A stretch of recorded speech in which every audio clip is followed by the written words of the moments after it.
Be the last one. We pray for the leader of the group, Professor A. Rahim, and all the team members. Father, continue to strengthen them. Grant them more wisdom. Grant them more resources. And for other research groups that may be springing up and those existing in the university, we pray that you grant all of them good success. So that the name of LAUTECH, which has been going higher, we continue to move higher in the name of Jesus. Thank you for listening to this prayer. As we depart now, be with us. In other sessions, take control. Thank you, mighty Father. For in Jesus' mighty name we have prayed. Amen.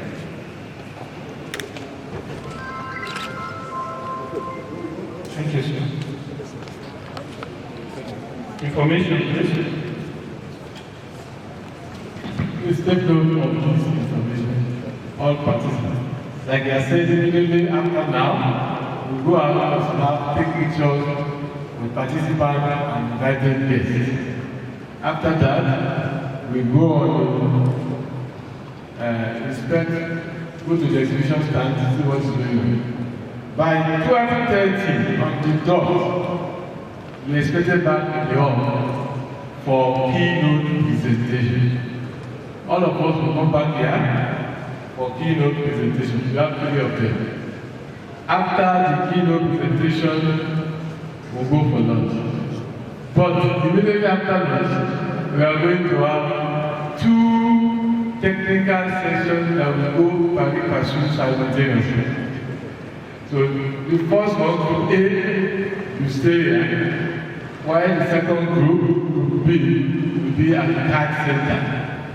These of you that came for the cocktail yesterday, you know where CAD center is. If you are not there, then ask for the 7th building, adjacent to the 7th building, you see the CAD center. So you can see the groupings in the program. I'm sure you all have programs now. Please check the program and that will be the groupings. I want to thank you very much for your presence and your attention. Thank you. Just like the president and group photograph outside. So we are still coming back 12:30 on the dot, God willing.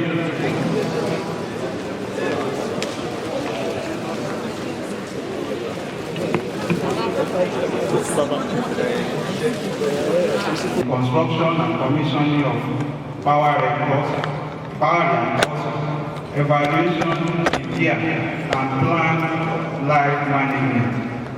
She serves on various national and international committees, such as Chair of Canadian Standard, Advisory Board Member, and Division, Chair of International Association Structural Mechanics in Reactor Technology, Research Management Committee for the India-Canada Center for Innovative Multidisciplinary Partnership, member of LIBEM Technical Activity Committees, and member of LIBEM Review.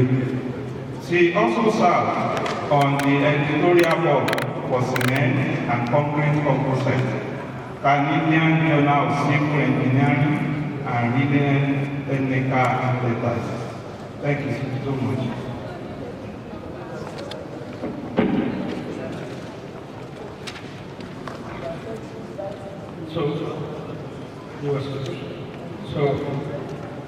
We now invite for the presentation Professor Raman K.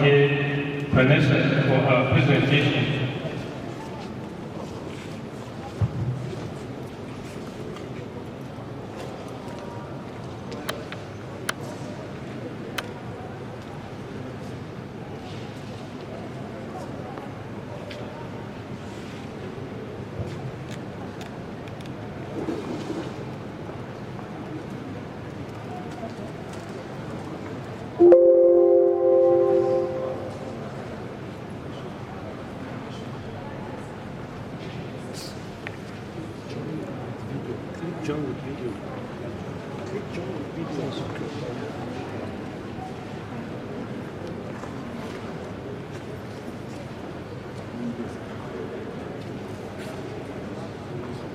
Close that window. No, this white window. Close it.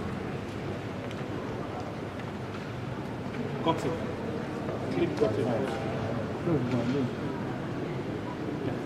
Yeah, clip that. Okay.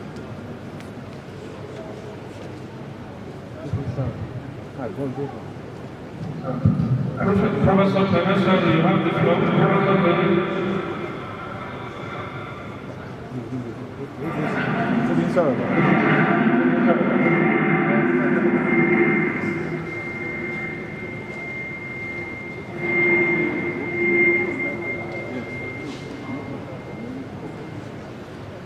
Please continue with your presentation.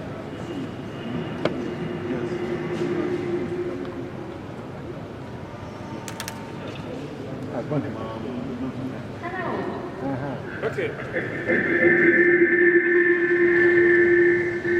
Please go on. Please tell me when I should proceed, Yes, yes. and if you can hear me okay. Yeah.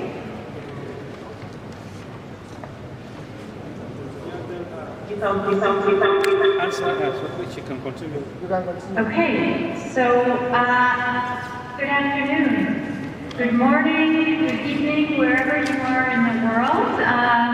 Thank you very much for the invitation and having me at this first International Cement and Concrete Research Conference.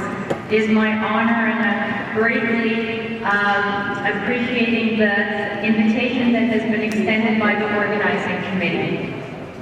So today, I'm going to speak for about 20 minutes, and I will be talking a little bit about my research area and what is very important for us as concrete and cement researchers, designers, and engineers. So the title of my talk is Our Concrete Infrastructure, Navigating a Plethora of Options to One Responsible Solution.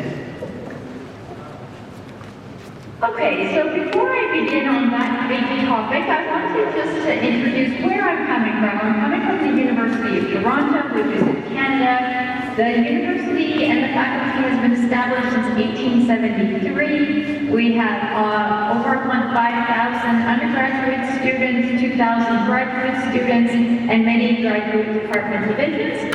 And our students are comprised of a very international composition, as you can see on the figure from the slide. So my research area falls into materials, test methods, as well as monitoring and maintenance. And under the umbrella of sustainable and durable infrastructure, the work I do is predominantly experimental and getting into some modeling, but basically characterization and understanding at a nanoscale to a macro scale, and ranging from new structures, managing aging structures, as well as envisioning future structures. So you can imagine with that spectrum and breadth of infrastructure, I have also been considering a life cycle approach in my research, and I'll talk a little bit about that in a few moments.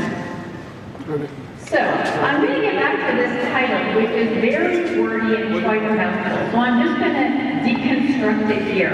Our concrete infrastructure. I'm referring to new, existing, and future structures, navigating a plethora of options. That could be materials options, design options, aesthetic options, to one responsible solution. That is not the easy part, right? So, and I would be referring to safety, economical aspects, sustainable viability of a solution. And we also know that around the world, local conditions vary from region to region, from country to country. Some of those variables and parameters I have listed here on the slide, from policy to codes to availability of local materials, design criteria, etc. And so our task at hand is not an easy one. I like to categorize my research in three primary pillars, but all with the mandate of integrating life cycle thinking, design, and management management. So I'm going to give an overview. I mean, this is a brief presentation to talk about some of my interests and some of my achievements that have been led by my very passionate students, but we're going to talk a little bit about aging structures, resources, as well as carbon. And I know those are broad topics, and I've got some keywords under there. I'm not going to read that out loud, but I'm going to get into a little bit of each of these topics. So when we talk about aging structures and infrastructure, I mean, the writing is on the wall. I have here on the slide just a handful of infrastructure report cards that have been published from around the world. And they're somehow could be relatively recent, in the past 5 to 7 years or so. And we can see that we have report cards from the UK, and the Americas, as well as several countries in Africa, South Africa, Ghana, Zambia, and I'm sure there are others that I don't have here. Now, between these report cards, although the infrastructure categories vary from document to document, and some of those I have here, what we find is, and so the infrastructure categories vary, as well as the rubric for evaluation can also vary. So different report cards use different scales, ABC, percentages, but in the end, we all know that a D is a D, right? Less than 50 is less than 50, and an A is world class, excellent, etc. So those are the rubrics used to evaluate the codes. Now I have some anonymous report card results here, and what we can see, I've just selected some infrastructure categories, and it doesn't matter which country the information is coming from or is being reported on. The key here is that nobody has a stellar report card. And we all have important work to do with managing our infrastructure so we meet demand and that it is safe for public use. Now, of course, those report cards are not focused exactly on concrete, which is the focus of this conference, but we do see that irrespective of different regions and countries, concrete material as a typical structural material is one of the predominant ones. Okay, so, and that's good because that's my research area, and I think most of your interests as well, given the scope for the topic. So when we talk about aging, we cannot not talk about durability. And so this slide just shows the consequences of poor durability. Of course, from a material and structural perspective, we know that it will look bad. We will see cracks and surface damage. There will be a loss of structural integrity, which has societal implications and safety implications. And on top of that, of course, then that requires money to repair and replace and environmental burdens.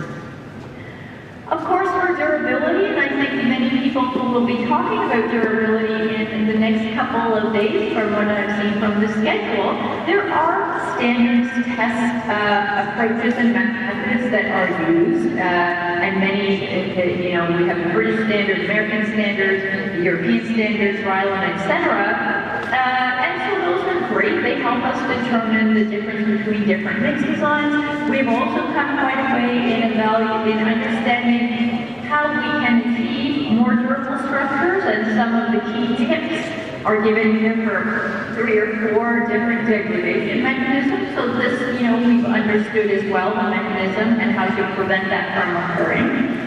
But what is the tricky part here is going from materials testing in the lab to actual structures in the field, because there are many factors which make it challenging for us to translate exactly our lab results of material studies to the field. And so one of those would be related to reinforcement. Now that could be steel bars, steel fibers, confinement, pre-stressing, because at the end of the day we want to go from materials testing of unreinforced specimens to larger shear walls or reinforced structures in the lab to the massive structures in the field. So that requires testing as well as modeling of what we found at the finer scales. And so some of the research I've been looking at has been related to evaluating the effect of different types of reinforcement configurations on durability. So kind of combining those approaches, applying the different levels of stress on structures to understand the stress state into detail here, but we do see that reinforcement has an influence on expansion in a multi-axial dimension, and that is something that we need to understand, because as we can see from this slide, it will have an influence on the models that we develop. A number of those. One of them that maybe does not get as much attention as it might, and I think one of the speakers earlier talked about networking and partnerships. I want to reiterate that. Goal number 17 is about partnerships for the Sustainable Development Goals. And yes, partnerships can be challenging. We have various stakeholders. When the goal is sustainability, different stakeholders may have different motivations, but we are all faced with the sustainability challenge, and so communication and an understanding of different players, and whether that's the stakeholder or whether that's partnership across the globe, all of our effort and combined effort is necessary because our resources are limited.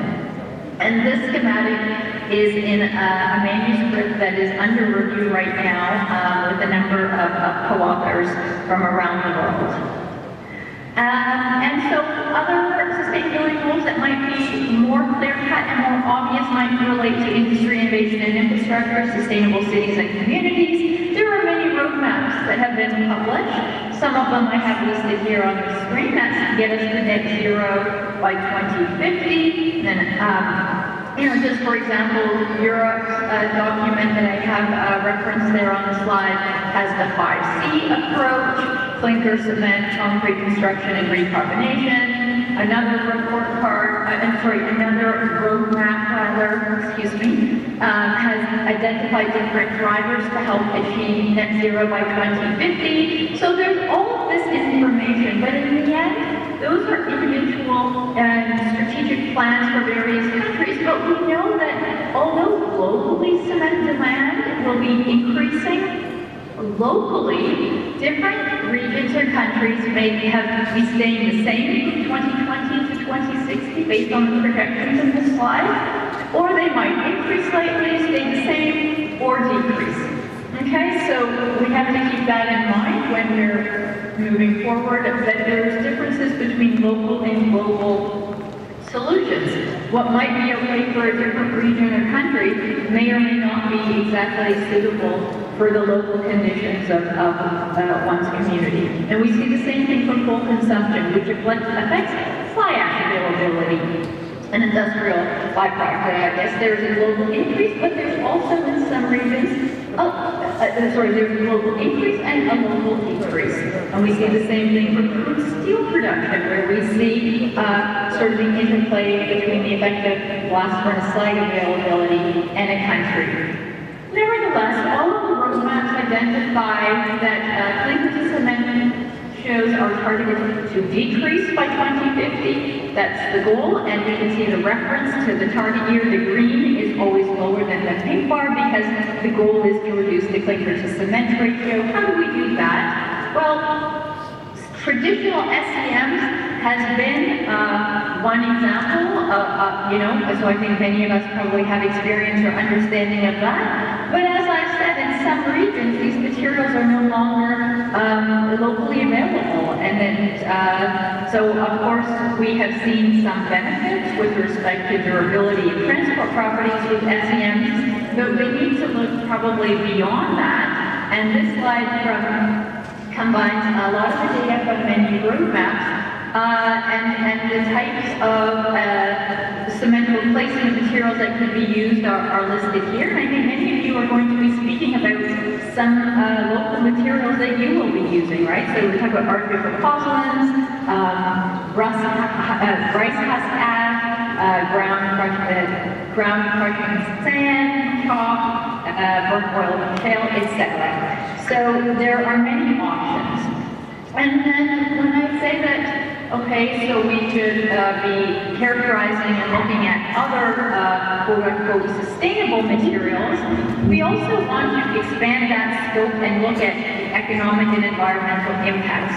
But that should be done in a reasonable, thoughtful manner. And I've looked at various materials, some of them I have listed here on the slide, and I'll just show, although this is a three-pronged approach, like for example, if I'm trying to do some research on graphene in the literature, there's a lot of positive statements and findings about the role of graphene in cement and concrete composites, that it has higher strength, it reduces construction schedules, it has an enhanced fire resistance, it is lower weight, etc. So that is amazingly positive. And when we start looking into it experimentally, it is quite a complicated material. Some of the various forms of graphene I have here on the slide. Graphene, graphene oxide, reduced graphene, graphene nanoplatelets. So the microstructure morphology is quite complicated, and so when we try to look at understanding the mechanism, beyond putting it in cement and concrete, testing it in the lab for various compressive strengths or other properties, that's one area, but understanding more fundamentally the mechanisms is also very important. And in this particular example, I'm just going to say that, well, there's no real consensus on the underlying mechanisms. And for mechanical properties, although there's many comprehensive state-of-the-art reviews, the data has to be taken with a grain of salt because, for example, we can see that composite material ranges from different physical forms and morphologies, and the strengths can range from only 1% decrease to 60% increase. So we can't make necessarily broad statements about that. There's also other types of contradictions in the literature that we need to be cognizant about. So for that particular example, we sort of stopped at the engineering characterization, engineering property characterization perspective before we spend the time and effort to look at if it is environmentally or economically viable. And this is just another schematic to show this sort of three-pronged approach that I typically use: engineering properties, economic and environmental viability. When we talk then about environmental viability, in recent, for a while, carbonation is a topic. Carbonation is an important topic, particularly related to corrosion resistance. But in more recent years, we've been interested in corrosion because when we're trying to do carbon accounting to look at concrete and its emissions or environmental impact, we also want to calculate its ability to act as a sink, to uptake CO2. And so, let's see, so we know some materials behave differently, and so we're looking at, and this is some work by Mr. Oyenkanola, a master's candidate at the University of Toronto. He's one of my students. So we're looking at carbonation models, and we've sort of compiled various carbonation models from around the world. And some of them are empirical models, some of them are numerical models, some of them are probabilistic models. And what we find is that it's hard to compare between the models because different models use different measures of carbonation depth, measurement, some use carbonation depth, some use coefficient of carbonation, etc. And another important aspect with respect to carbonation models, and again this is work of Mr. Oyenkanola, is that and I know this slide contains a lot of information, but the important part here is that the different models account for different design factors, and very few of them account for supplementary cementing material content. And at least in many parts of the world, the use of supplementary cementitious material in concrete is in fact now the conventional concrete, right? So we're not necessarily using 100% OPC as the norm or conventional material to compare with anymore. And again, CO2 emissions is important with respect to carbon accounting because many countries say that over the lifetime, in some cases 75% is abated, 75% of the emissions are reabsorbed over the lifetime, and then other countries, the one I referenced, is only 7%. So having an understanding of that is important. And carbon accounting, how do we do it? I think probably you'll have an understanding of why already it is quite important. But it's basically a quantification of the energy input and emissions output at all phases of the life cycle: design, construction, operation, and management, as well as end of life. And this helps us understand really and quantify the impacts of a product and a process over its life cycle.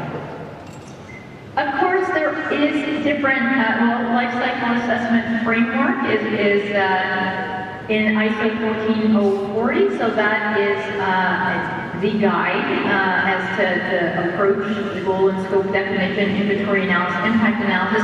I will draw attention to one very important aspect to interpretation that warrants attention, is the understanding of uncertainty and assumptions. Like all models, at some point, data will not be available, so you will have to make assumptions and understand and report the variability in order to really be honest and transparent about what the answer is. Because if we're playing within the model, one can get any kind of result that you want, but it is important, and it is important from a academic integrity point of view to report the influence of confusion and uncertainty. Because if not, we know that there are many implications if uncertainty is not reported. Some of those I have listed on the screen, and I'm not going to read them off. I think it's quite clear that it can hinder the real transition from the academic model to real life, as well as it has potential to mislead and misdirect decisions. So a little bit more guidance on uncertainty. This is a loaded slide, and I'm not going to have time to get into this, but I wanted just to refer you perhaps even to this reference that has been published by collaborators in my group in 2020, which walks one through infrastructure, life cycle assessment, uncertainty, and the various drivers and how to consider and what to consider at various infrastructure uncertainty analysis. And with that, I will be concluding again how I started. So I think I've given you a bit of a flavor of really the scope that we're faced with, and it's not easy, but I think that if we can integrate methodical approaches, thoughtful approaches, and responsible solutions, and partner with each other, we will be on our way. And to the students there, I would encourage you to be educated in this topic, to integrate the knowledge, to apply the knowledge of life cycle design thinking at all phases of the design life, from design, operation and maintenance, and end of life. It is getting increasingly complex. My collaborators, all of my passionate students, as well as I thank you very much for your attention, and I hope we have the chance to meet in person in the future sometime. Thank you very much.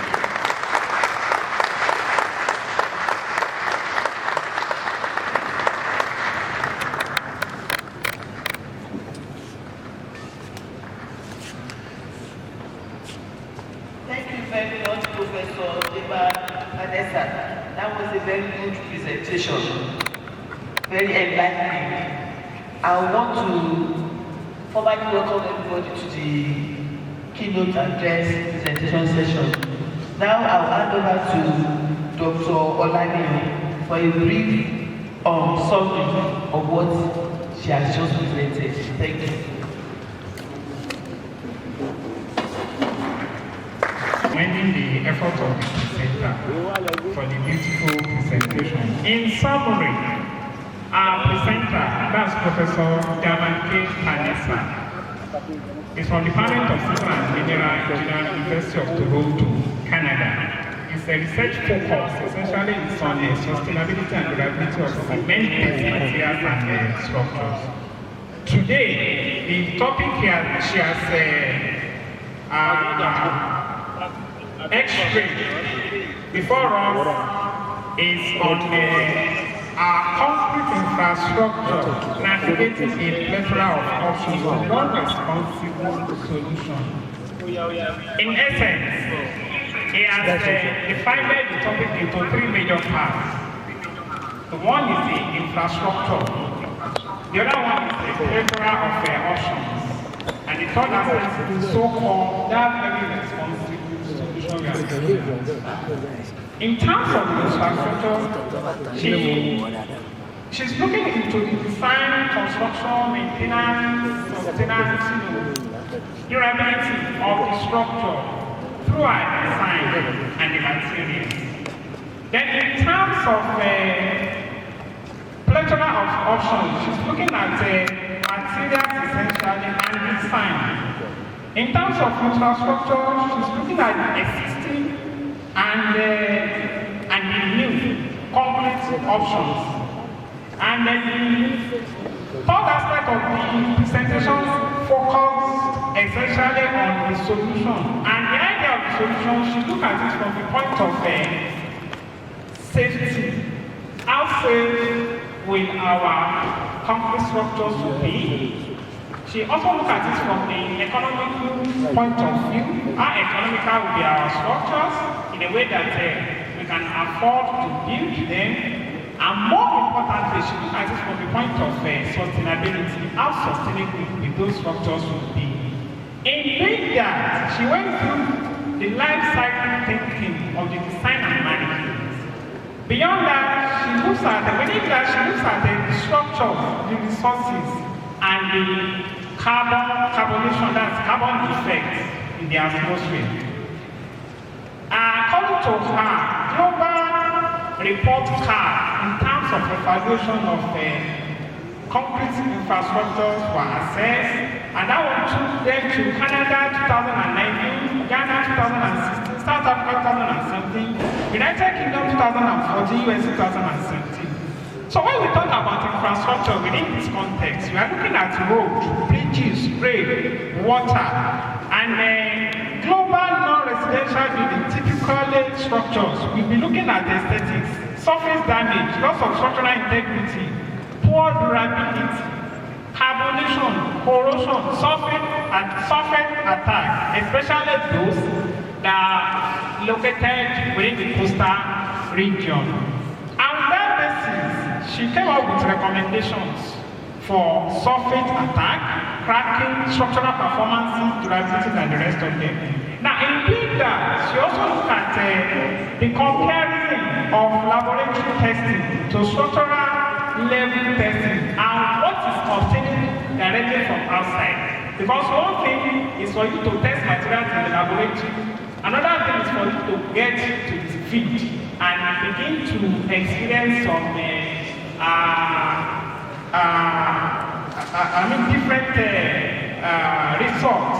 So she made some comparison with the field to guiding us. In doing this, that one led us to specimen configuration according to the presentation, using 12-month triaxial testing.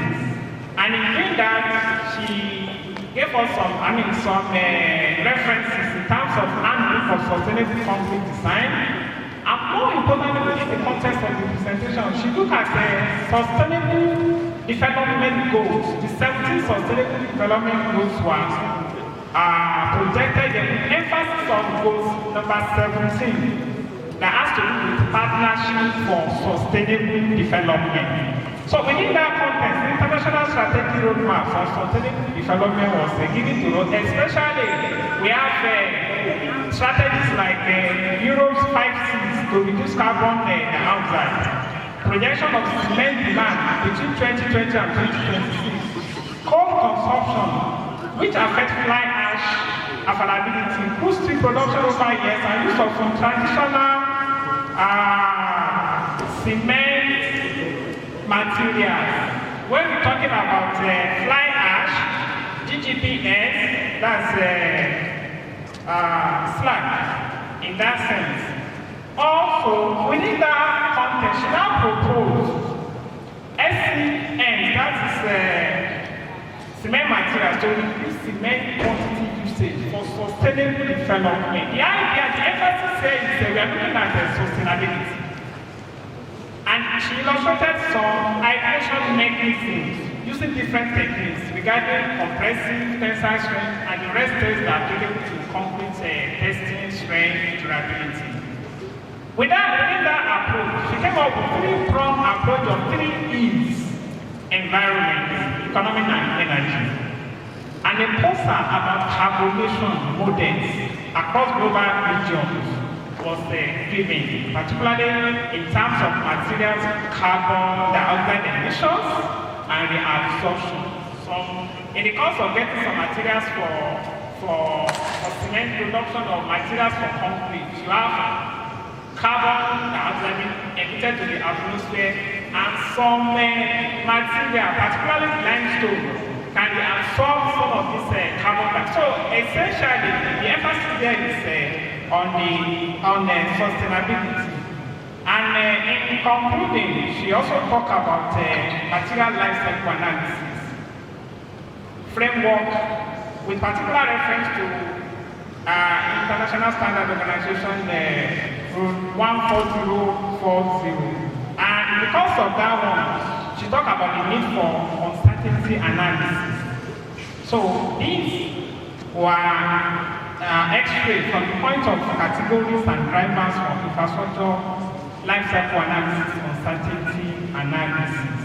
So in conclusion, we've been able to see, or she's been able to x-ray the topics as divided into 3 major parts of our concrete infrastructure, looking at new and existing concrete infrastructure. The second part deals with navigating the littoral of the options. So when we say options in this thing, she's talking about materials and design. And the concluding part is the main focus, which is our and that is safety, economy, and sustainability. So thank you all.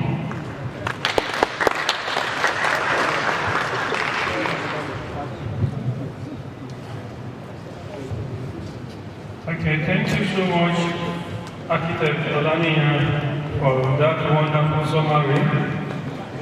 So, we're going to move straight to the second presentation to be delivered by Engineer Femi Yusuf on cement application, specification, and impact on concrete proposals. Permit me to invite Architect Dr. Olani to read Engineer Femi Yusuf's proposal.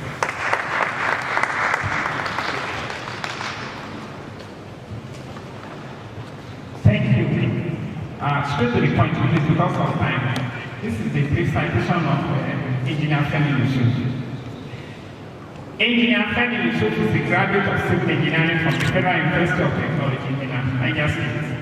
He obtained a Master of Science in Construction Project Management from London South Bank University and a Master of Business Administration MBA from the University of Southwest, United Kingdom. He's also a certified concrete practice technology by the Institution of Concrete Technology, United Kingdom. He has had the opportunity to work on several high-profile and complex projects where he had the opportunity to develop expertise in structural engineering, design, project management, construction supervision, cement and concrete technology, and business development. He is a member of the Nigerian Institution of Structural Engineers, the Institution of Civil Engineers, and the Nigerian Society of Engineers. A registered engineer with the Council for the Regulation of Engineering and Engineering, and the Engineering Council of the United Kingdom. He is currently a member of the Executive Council for the Nigerian Institution of Structural Engineers 2022-2024 Council. He has presented papers on several topics on concrete and on cement and concrete technology, such as cement and concrete manual, cement and concrete application, 3D printing of buildings, and soil stabilization using hydraulic road binders. Engineer Femi Yusuf currently works for LAUTECH Africa PLC, a member of the Austin Group, as head, mortar, innovation, and new product development. And he is a member of the company's executive committee. It is my pleasure to invite Engineer Femi Yusuf to give his keynote address.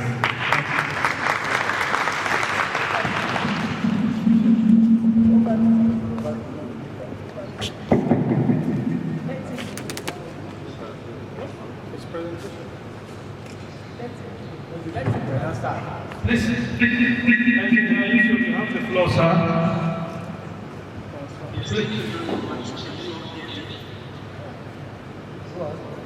Go ahead, please.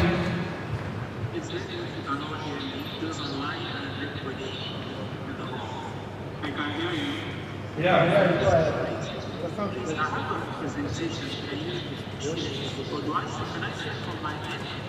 Yes, please share from your hand.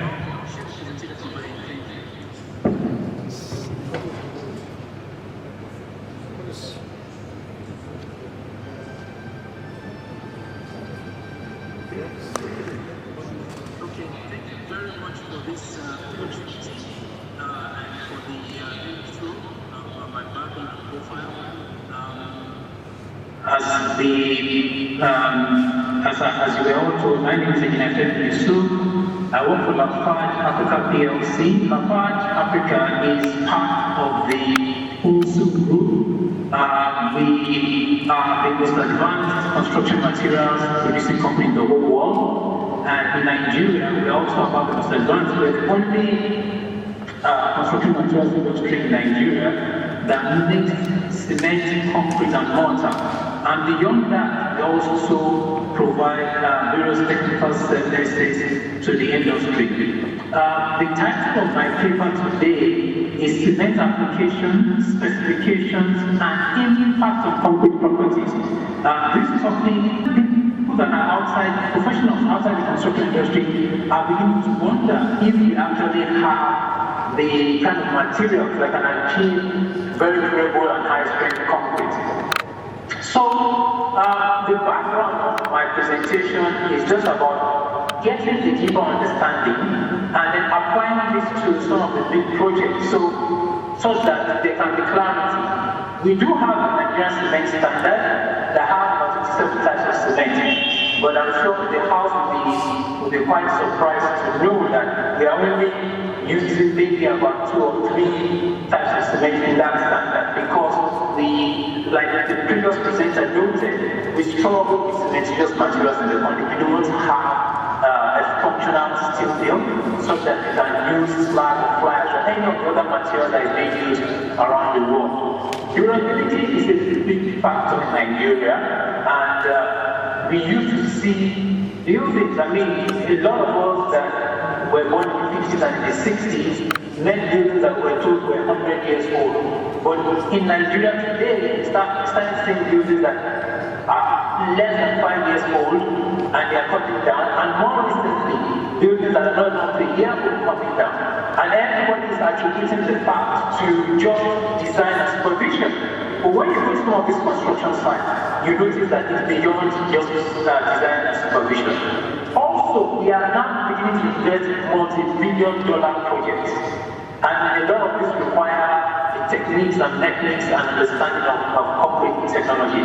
My paper adopted mainly a data-study approach, looking at various literature standards and also some of the things that we're doing within LAUTECH Africa. So the method of analysis was basically to use different flow charts because it's important for us to be able to guide our colleagues in how to select the right type of cement, how to pick the right type of concrete, and then the application.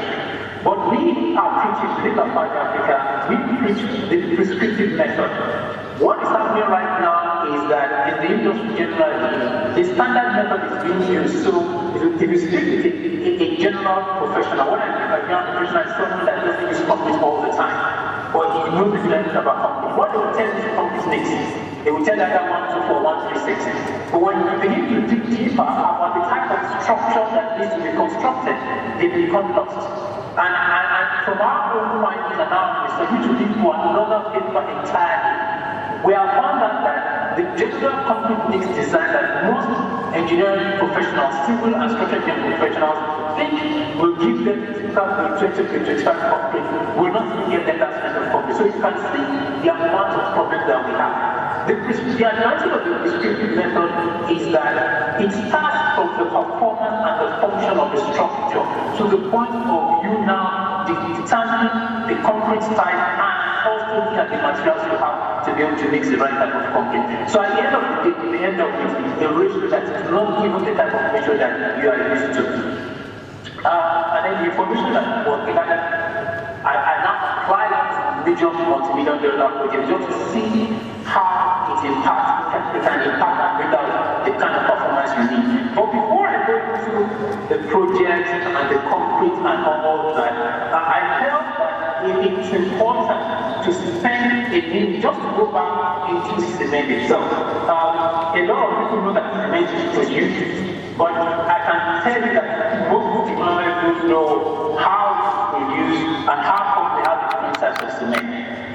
Cement making is not difficult. The most important thing is to have the material and the kind of heavy investment that is needed. We are blessed in Nigeria to have limestone deposits across the country, and now we have some major investors in cement. So when the limestone is quarried, it comes, so you quarry similar to trying to break off a big boulder.